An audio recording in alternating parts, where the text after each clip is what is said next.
શું તમને રસોઈ ને એવું બધું આવડે છે? હા બધું આવડે છે. લાડવા, લાપસી, રોટલા બધું બનાવી લઉં છું. કેટલું ભણ્યા છો? બીએ કર્યું છે સંસ્કૃત ભાષામાં અને સીવણ કામ ને એ બધું આવડે છે. સામું જોવું હોય તો જોઈ શકો છો મારી. ના મને શરમ આવે, મારી મમ્મીએ મને ના પાડી છે છોકરા સામે નહીં જોવાનું. મારી સામું જોઈ શકો છો. મને તમે પસંદ છો.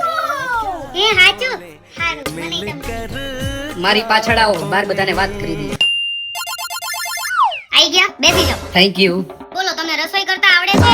અમુક વસ્તુ આવડે છે ને બાકી બધી લગન પછી શીખી જાય. તો કઈ વાંધો નહીં, ધીરે ધીરે આવડી જાય. શું ભણેલા છો તમે? એન્જિનિયરિંગ કર્યું છે બટ બિઝનેસ કરું છું. પાણીપુરીનો? ના ના, ખાનદાની ધંધો છે. શેનો? દાબેલી વડાપાવ. એ તો કઈ વાંધો નહીં, મને દર મહિને 50,000 હાથમાં આપી દેજો. તમારે જે કામ ધંધો કરવો એ કરો, મને કઈ નથી ફરક. કઈ વાંધો નહીં, શ્યોર. તો વાંધો નહીં, મારે તો આટલું જ જાણવાનું હતું. મને તો પસંદ છો તમે. તમારો શું વિચાર છે એ કયો. મારે 35 વર્ષ થયા, હવે તમે હા પાડો એટલે મારી હા. તમે તો અખંડ વાંઢા છો. ના, સદ્ધર વાંઢો છું.